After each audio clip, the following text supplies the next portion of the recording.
The human ship Harmony moved slowly through space toward the big blue planet ahead. Captain Jake Morrison stood on the bridge and watched the alien world get bigger and bigger through the front window. He had waited 3 years for this moment. Today humans would meet the Zephyrians for the first time. "Sir, we're getting a message from the planet," said his young officer, Kate Wilson. She pushed some buttons on her control panel. "They want us to land at their main city." Jake nodded. "Tell them we're coming down now." He turned to look at his small team. There were only 4 humans on this important trip. Besides Kate, there was Danny Rodriguez, the ship's cook, Lisa Park, who knew everything about plants, and Ben Carter, who had studied alien cultures for 10 years. "Everyone ready?" Jake asked. Danny wiped his hands on his white chef coat. "I brought some of our best food to share with them," he said. "Pizza, chocolate, coffee beans, things that show what Earth cooking is like." Lisa held up a small box. "I have seeds from our best crops: corn, wheat, tomatoes. Maybe they'll want to trade plants with us." Ben looked nervous. "Remember, we don't know much about their customs yet. We need to be very careful not to make them angry." The ship landed with a soft bump. Through the windows, they could see hundreds of tall, thin aliens waiting for them. The Zephyrians had smooth blue skin that seemed to glow in the sunlight. They wore long robes of silver and gold. At the front of the group stood the tallest one of all, wearing a crown made of some kind of crystal. "That must be King Vorthak," Ben said quietly. The humans walked down the ramp from their ship. The alien king stepped forward. When he spoke, a small device on his belt changed his words into English. "Welcome to Zephyr Prime," King Vorthak said. His voice was deep and musical. "I am King Vorthak. We are happy to meet the people of Earth." Jake bowed like Ben had taught him. "Thank you, Your Majesty. I'm Captain Jake Morrison. We're honored to be here." The king smiled, but Jake noticed it didn't reach his eyes. Something was wrong. The other aliens looked worried too. Many of them kept looking at a young female alien who stood beside the king. "This is my daughter, Princess Zelia," the king said. Jake looked at the princess and tried not to show his shock. While all the other Zephyrians glowed with healthy blue light, the princess looked sick.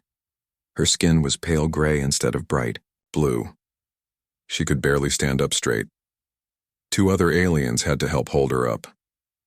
"Princess," Jake said with another bow. "It's an honor to meet you." Princess Zelia tried to smile, but Jake could see she was in pain. "Welcome to our world," she said slowly. Each word seemed hard for her to say. King Vorthak's face became very serious. "Come, we have prepared a feast for you. We have much to discuss." The humans followed the aliens through the beautiful city. The buildings were made of the same crystal as the king's crown. They sparkled in the sunlight like diamonds. But Jake noticed that many of the Zephyrians they passed looked thin and worried. The royal palace was huge. The dining hall could hold 1,000 people. Long tables were covered with dishes of alien food. The smell was strange, not bad but very different from anything on Earth. King Vorthak sat at the head table with Princess Zelia on his right side. The human sat on his left. Jake watched as servants brought plate after plate of food. It looked beautiful: purple fruits, golden vegetables, silver grain that looked like rice. But Princess Zelia didn't eat anything. She just moved the food around on her plate with a fork-like tool. "Please eat," King Vorthak said to the humans. "This is our traditional welcome feast." Danny tried a small bite of the purple fruit. His eyes went wide. "This is incredible," he said. "The flavor is amazing. Sweet and sour at the same time, but with something else I can't name." Lisa tasted the golden vegetables. "These are delicious. What do you call them?" "They are called Vorth," the king said. But his voice was sad. "They used to grow all over our planet. Now we have very little left." Jake was starting to understand. "Your Majesty, is your planet having food problems?" King Vorthak was quiet for a long time. Finally, he spoke. "For many years our world has been getting sick. The soil is poisoned. The water is dirty. Most of our food plants are dying or becoming dangerous to eat. Princess Zilia lifted her head with great effort. The food that made our people strong for thousands of years now makes us weak, she said. But I am the future queen. I must eat only the traditional foods of my people. It is a matter of honor. Danny understood immediately. You're poisoning yourself to follow tradition. It is my duty, the princess said firmly, even though she looked like she might fall over. Ben leaned forward. Your Majesty, why did you invite us here? King Vorthak looked around the room at his people. Many of them were too thin. All of them looked worried and scared. Our greatest scientists have tried everything, the king said. Nothing works. We heard that humans are good at solving problems that seem impossible. We need help, but... Oh, stop talking and look down. But you can't ask directly, Jake said, understanding. It would hurt your pride as a powerful species. The king nodded slowly. Jake looked at his team. Danny was staring at Princess Zelia with the same look he got when he saw someone who needed a good meal. Lisa was already thinking about the sick, soil and poisoned plants. Ben was figuring out the cultural problems they would face. What if we offered to help? Jake said carefully. Not because you asked, but because we want to learn about your people. We could share our knowledge about food and farming. You could teach us about your culture. Princess Zilia's gray skin seemed to get a tiny bit brighter. You would do this? That's what friends do, Danny said simply. He stood up and bowed to the princess. Your Majesty, I'm just a cook, but I've never met a food problem I couldn't solve. If you'll let me try, I'd like to find a way to feed your people without hurting them. For the first time since they arrived, King Vorthak smiled, a real smile. You would help us save our daughter? We'd help you save your whole planet, Jake said. As the feast continued, Jake realized their mission had changed completely. They hadn't come here just to make friends with aliens. They had come to save a dying world. And somehow, the answer might be in Danny's kitchen skills, Lisa's plant knowledge, and their very human ability to find new solutions to old problems. The real work was about to begin. The next morning, Princess Zelia called the humans to her private garden. She was sitting on a stone bench looking even weaker than the day before. Her skin had turned an even paler shade of gray. Two royal doctors stood nearby, watching her, with worried faces. I have thought about your offer all night, the princess said to Danny. Her voice was so quiet he had to lean closer to hear her. Many species have come to our world. All of them promised to help us, all of them failed. Jake stepped forward. Princess, we understand if you don't trust us yet. She held up her thin hand to stop him. No, Captain. I want to give you a chance. But first, you must prove that humans are different from all the others. Ben felt nervous. What kind of proof do you need? Princess Zelia tried to stand up. The doctors moved to help her, but she waved them away. I am the heir to the throne of the Zephyrian Empire. My people have ruled this part of space for 1,000 years. If I die, our royal line ends forever. She walked slowly to a table covered with different types of alien food. Some glowed with soft light. Others were dark and looked almost burnt. A few seemed to be moving slightly like they were still alive. These are the sacred foods of my people, she said. For centuries, the future rulers ate only these dishes. They made us strong and wise. They connected us to our ancestors and our gods.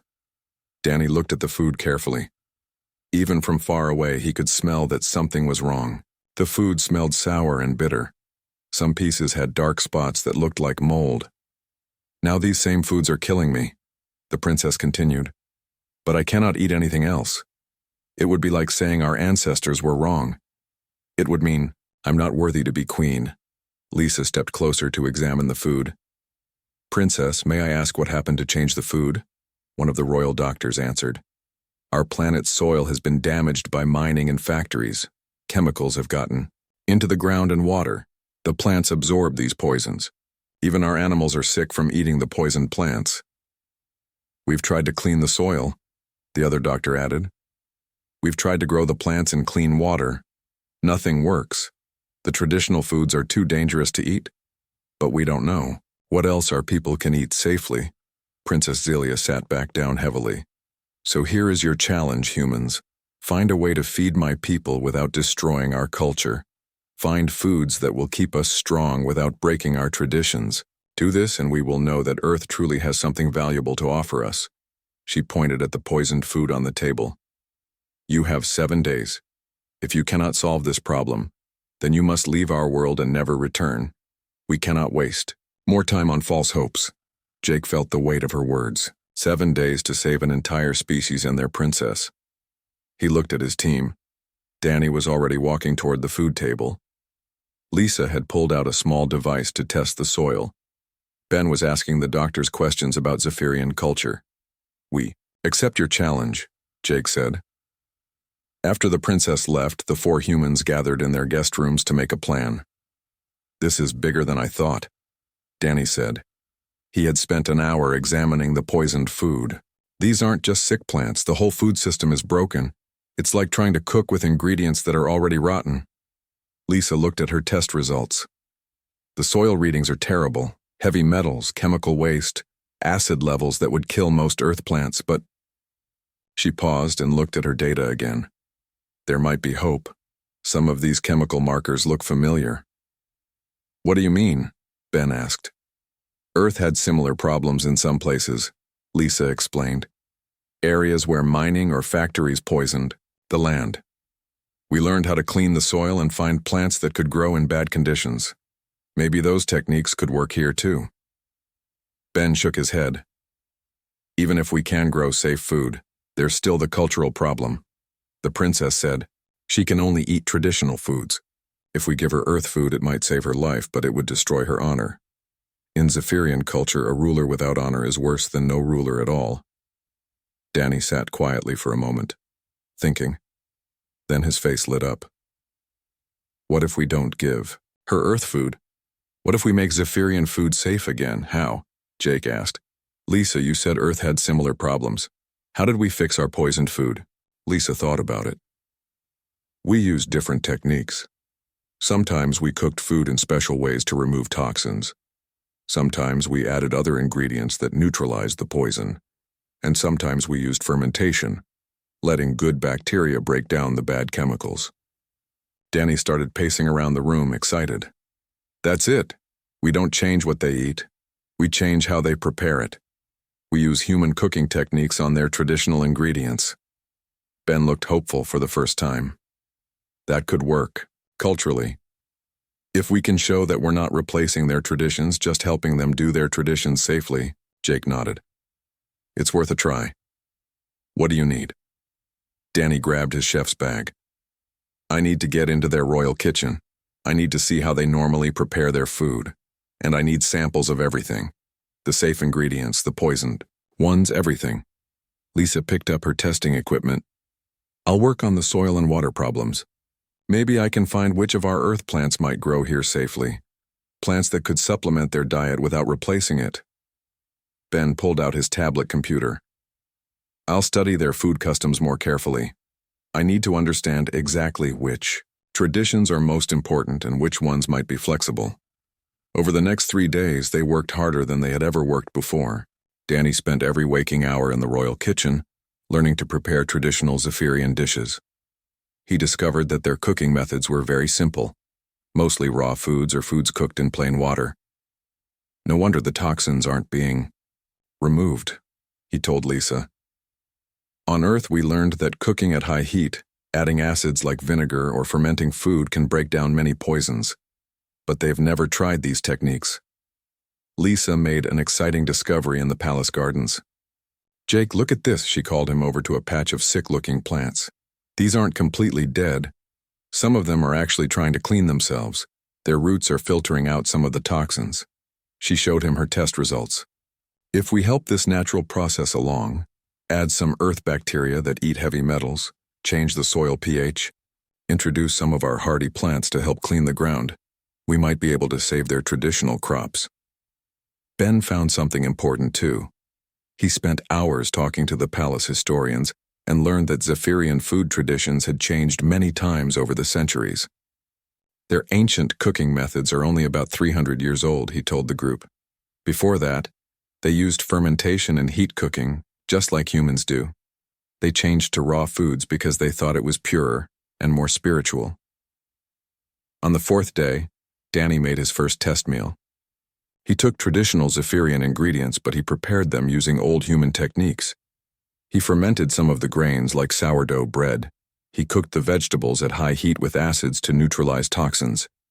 He even made a kind of alien, cheese using fermentation to break down the dangerous chemicals in their milk. The smell coming from the kitchen was amazing. Familiar human cooking smells mixed with the exotic spices of Zephyr Prime.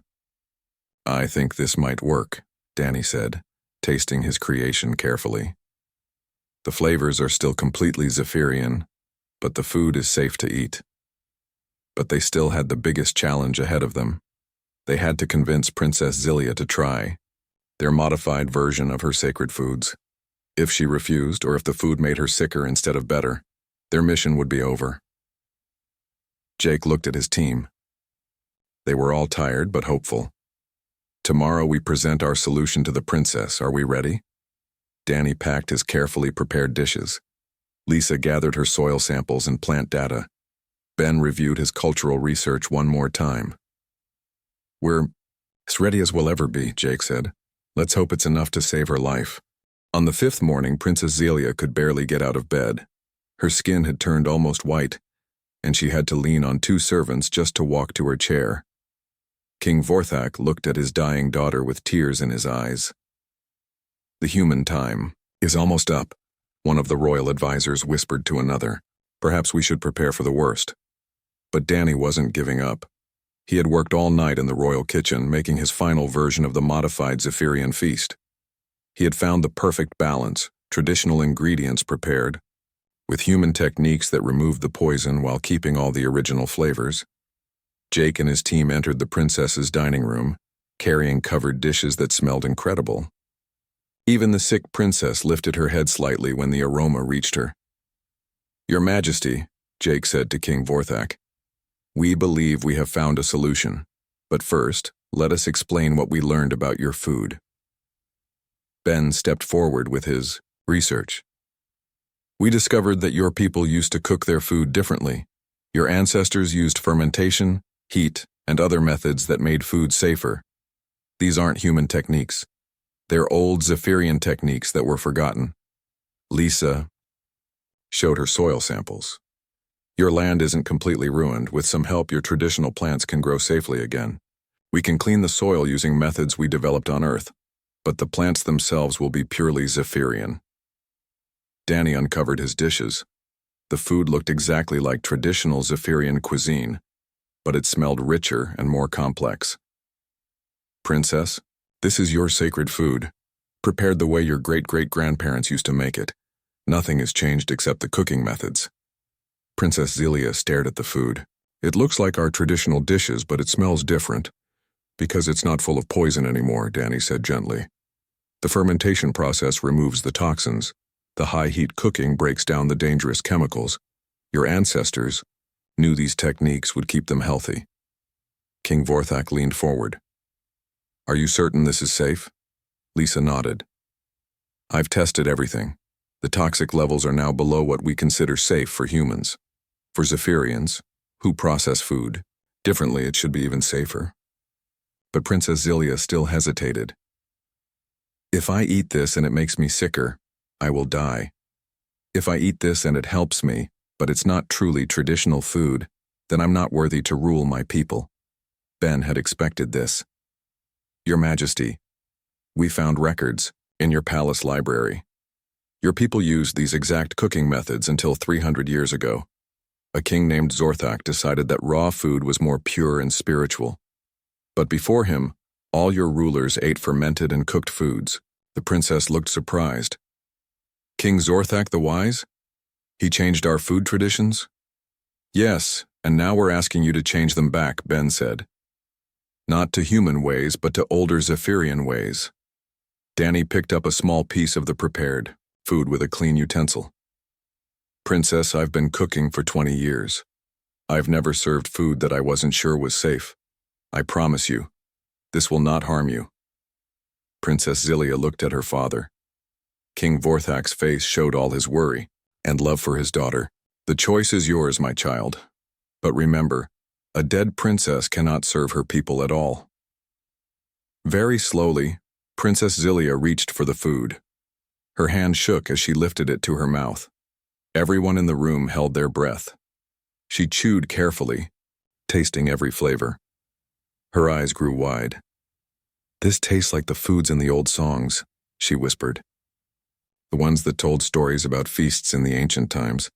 I always thought those were just fantasies." She swallowed and waited.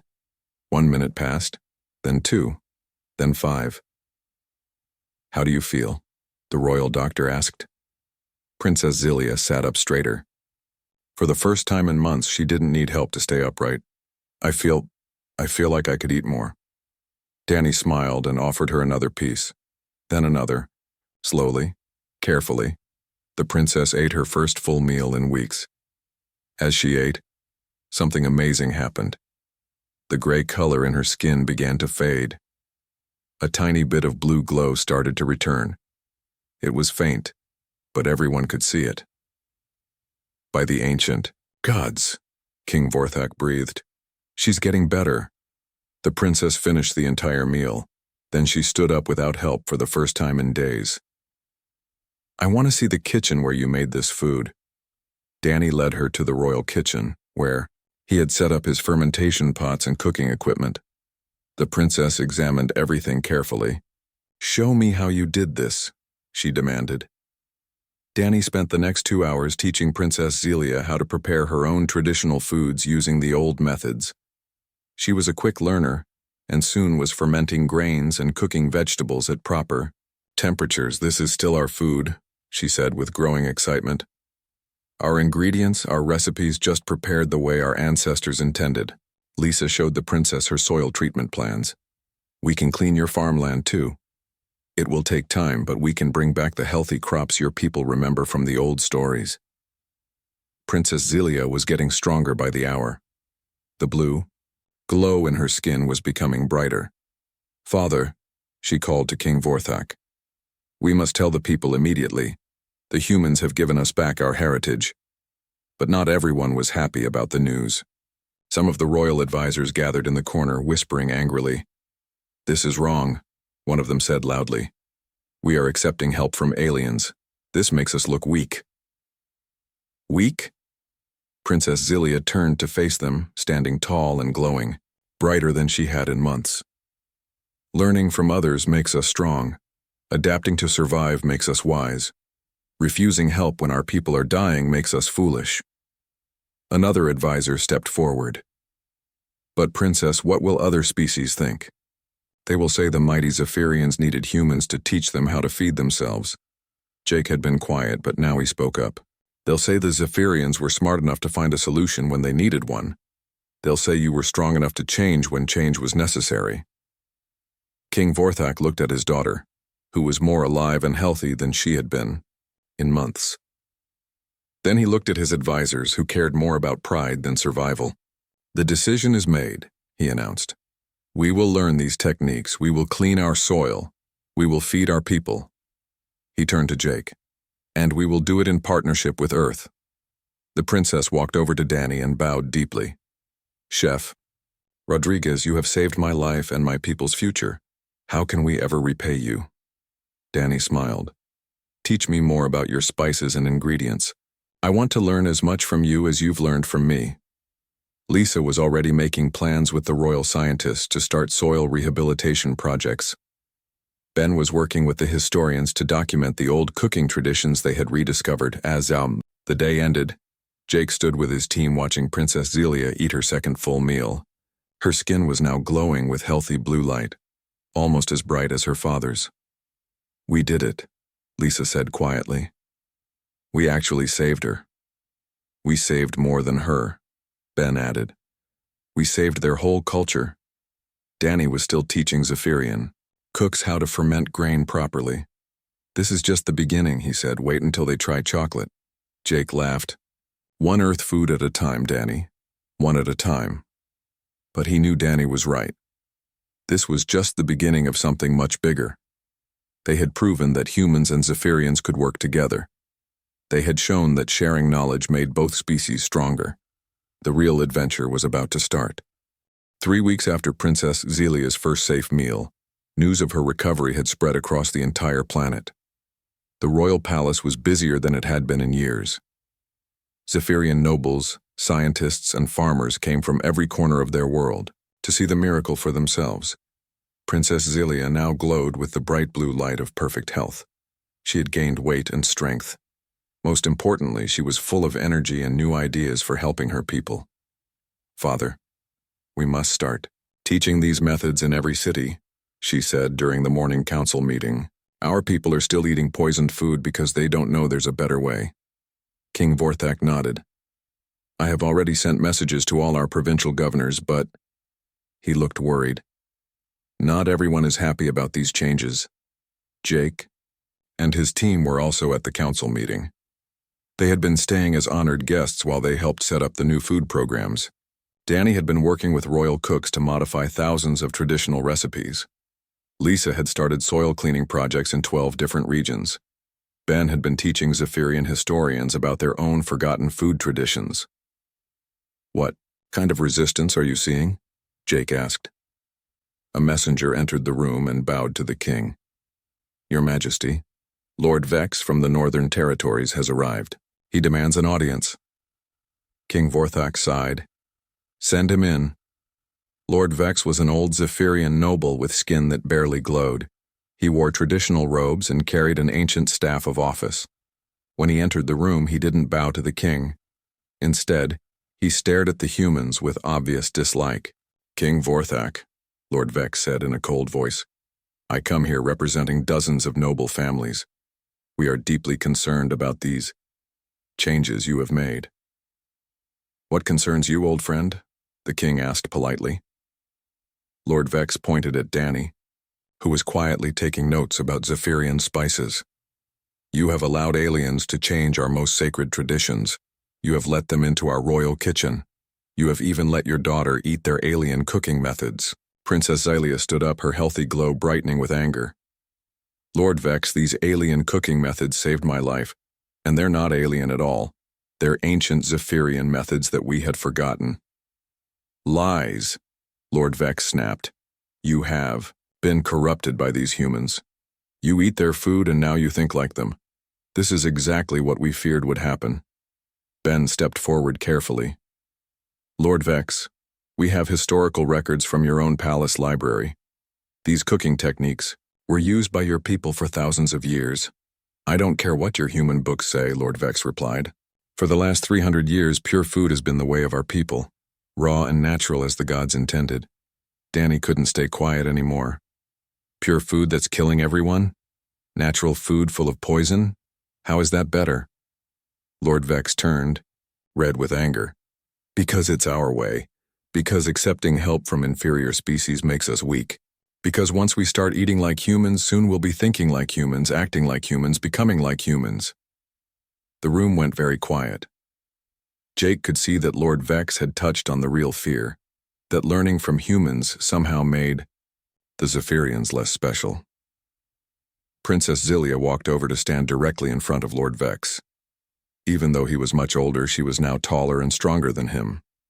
"Lord Vex," she said in a clear, strong voice, "look at me. Do I look like a human to you?" He stared at her healthy blue glow, her alien features, her obviously Zephyrian appearance. "No, but do I think like a human?" she continued. "Do I worship human gods? Do I speak human language as my first tongue? Do I love Zephyrian culture any less than I did before?" "You eat human food," he accused. "I eat Zephyrian food, prepared the way my great-great-grandmother prepared it," she corrected him. "The humans didn't teach me to eat their food. They taught me to eat my own food safely." King Vorthak stood up beside his daughter. "Lord Vex, 3 months ago my daughter was dying. Today she is the strongest she has ever been. How is this a bad thing? Because we should have found the solution ourselves," Lord Vex shouted. "We are the great Zephyrian Empire. We have conquered stars. We should not need help from a primitive species that only just learned to travel between planets." Lisa had been listening quietly, but now she spoke up. Lord Vex, can I ask you something? When your ancestors first learned to make fire, did they refuse to share it with other tribes because they wanted to discover it on their own? That's different, he said. How? Lisa asked. When your people first learned to grow food instead of just hunting, did they refuse to trade seeds with other groups? That's not the same thing at all. Ben joined the conversation. Actually, it is exactly the same thing. Every species learns from others. That's how intelligence works. That's how civilizations grow. Princess Xylia nodded. Lord Vex, the humans didn't make us weak by helping us. They made us stronger by teaching us things we had forgotten. And now we can teach them things they don't know. She turned to Danny. Show him the spice blend you learned about yesterday. Danny pulled out a small container filled with silver powder. This is Threx root, ground with vorth seeds and processed with a technique the princess taught me. It creates flavors I never imagined possible. No human has ever tasted anything like this. He handed the container to Lord Vex. The exchange goes both ways. We learn from each other. Lord Vex smelled the spice blend, and despite his anger, Jake could see his eyes light up with interest. This does smell remarkable, he admitted. Because it's the best of both worlds, Princess Xylia explained. Human preservation techniques keeping our traditional spices fresh and potent. Two species working together to create something neither could make alone. But Lord Vex shook his head and handed back the spices. It doesn't matter how good it smells. The principle is wrong. We are Zephyrians. We should solve Zephyrian problems in Zephyrian ways. King Vorthak's patience was running out. And if we can't? If our ways fail? Do we die proudly, or do we live wisely? We die as Zephyrians, rather than live as something less than Zephyrians, Lord Vex declared. Princess Xylia stared at him in amazement. You would rather see me die than see me learn from our friends? Yes, Lord Vex said simply. Your death as a true Zephyrian would be better than your life as a corrupted half-human. The room exploded in angry voices. Several Zephyrian officials shouted at Lord Vex. Others seemed to agree with him. Jake realized that this wasn't just about food anymore. This was about the future direction of the entire Zephyrian civilization. Princess Xylia held up her hand for silence. When the room was quiet, she spoke in a voice that was both gentle and absolutely firm. Lord Vex, I understand your fears. I was afraid too when I first tried the modified food. I thought it might make me less Zephyrian, but I learned something important. She gestured to the humans, then to the Zephyrian officials, then to the art and decorations around the room. Being Zephyrian isn't about eating specific food or following specific rules. Being Zephyrian is about our values, our love for our families, our dedication to justice and honor, our curiosity about the universe, our desire to build something good for future generations. She walked over to a window that looked out over the city. The humans didn't change any of those things in me. If anything, they made them stronger. Now I can serve my people better, because I'm healthy. Now I can learn more about the universe because I have friends from another world. Now I can build a better future because I have new tools to work with. She turned back to Lord Vex. You say I'm corrupted, but I say I'm enhanced. Still completely Zephyrian, but now also connected to the wider universe. Lord Vex stood silently for a long moment. Finally, he spoke. Princess, I cannot accept this path. Many of the noble families cannot accept it. If you continue down this road, you may find that you are queen of a divided people. Then that is a choice they must make, she replied sadly. But I will not let my people die to preserve their prejudices. Lord Vex bowed stiffly and left the room. Several other nobles followed him. King Vorthak looked worried. This is not over. Lord Vex has many supporters. This could cause serious problems. Jake put his hand on the king's shoulder. Your Majesty, change is always difficult, but your daughter is right. Sometimes you have to choose between staying the same and staying alive. Princess Xylia smiled at Jake. Don't worry, Captain. We Zephyrians have been dealing with difficult nobles for 1,000 years. And now we have something they don't have. What's that? Danny asked. Her smile grew brighter. We have friends. 6 months later, the central plaza of Zephyr Prime was filled with the most amazing smells in the galaxy. Thousands of cooking stations had been set up for the first festival of renewed life. Zephyrian chefs worked side by side with visiting human cooks, creating dishes that had never existed before. Princess Zilia stood on the royal balcony, watching her people celebrate below. Her blue skin glowed brighter than ever before. She wore a new crown, not the traditional crystal, but a beautiful piece made from materials from both Earth and Zephyr Prime. Hard to believe it's only been 6 months, Jake said, joining her on the balcony. He wore formal clothes decorated with Zephyrian symbols of friendship. It feels like a lifetime, the princess replied. Everything has changed. And everything had changed. The soil cleaning projects that Lisa had started were working beyond anyone's dreams. Traditional Zephyrian crops were growing healthy and strong in dozens of regions. New hybrid plants, combinations of Earth and Zephyrian species, were producing amazing harvests. Danny's cooking school had become the most popular institution on the planet. Young Zephyrians were learning to prepare their traditional food safely, while also experimenting with Earth techniques. Some of their creations were so delicious that they were being shipped to restaurants on Earth.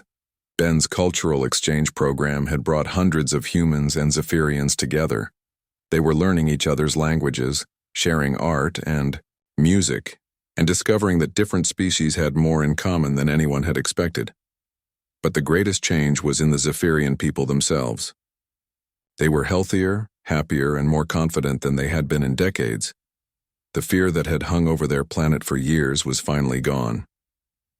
Your Majesty, a young Zephyrian messenger approached the princess. King Vorthak requests your presence in the main hall. The ceremony is ready to begin. Princess Xylia nodded. Tell my father we'll be there in a moment.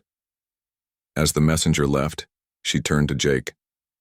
Before we go down there, I need to ask you something. Are you sure Danny wants to stay here permanently? Earth must need him too, Jake smiled. I asked him the same thing last week.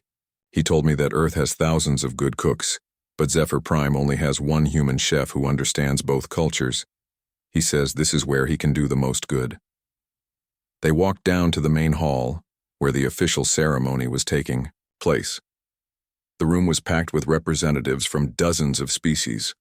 Word of the Human-Zephyrian alliance had spread across the galaxy, and everyone wanted to see what was possible when two civilizations worked together instead of just competing.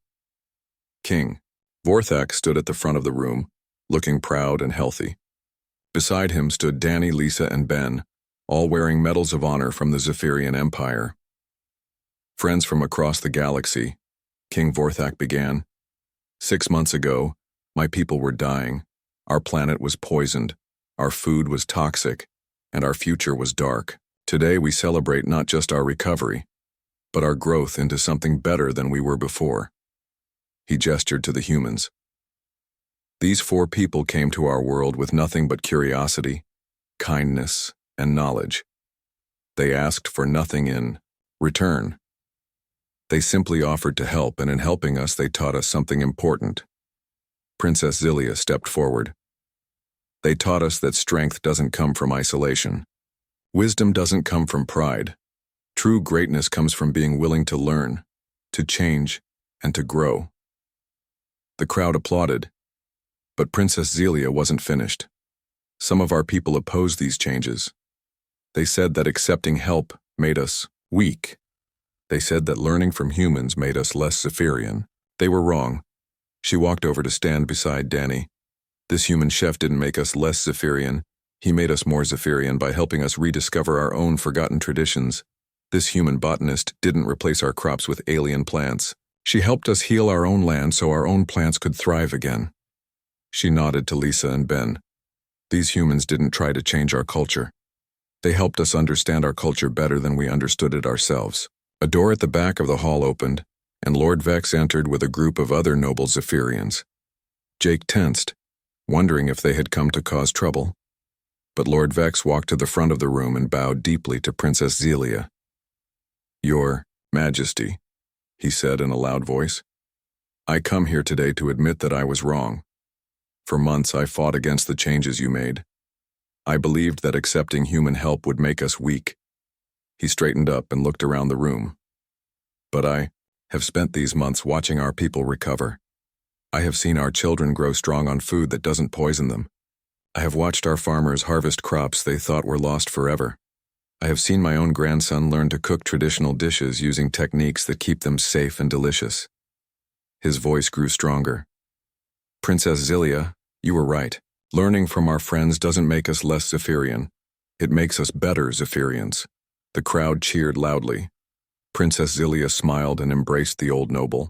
Thank you, Lord Vex. Your support means everything to me. King Vorthak raised his hands for attention. Today, we officially establish the first interspecies cultural alliance.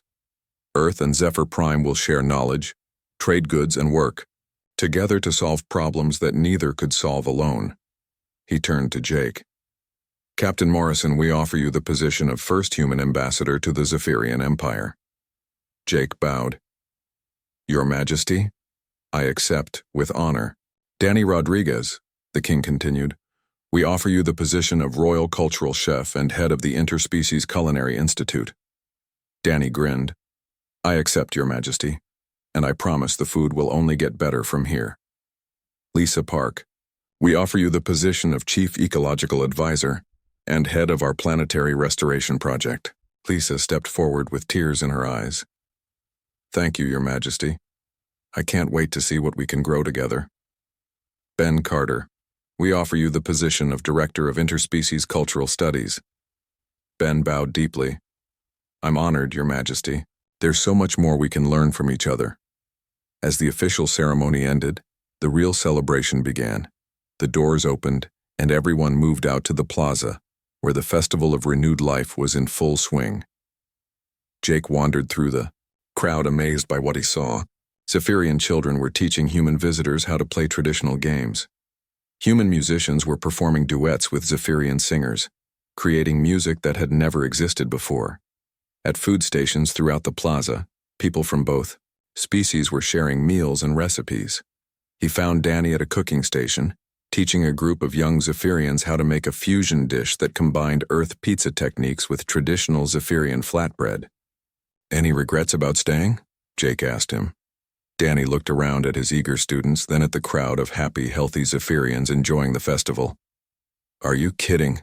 This is the best job in the galaxy. I'm creating entirely new types of food every day, and I'm helping save a civilization while I do it. Lisa was nearby, showing a group of Zephyrian farmers some earth plants that were growing in Zephyrian soil. The hybrid vegetables were bigger and more colorful than anything from either planet.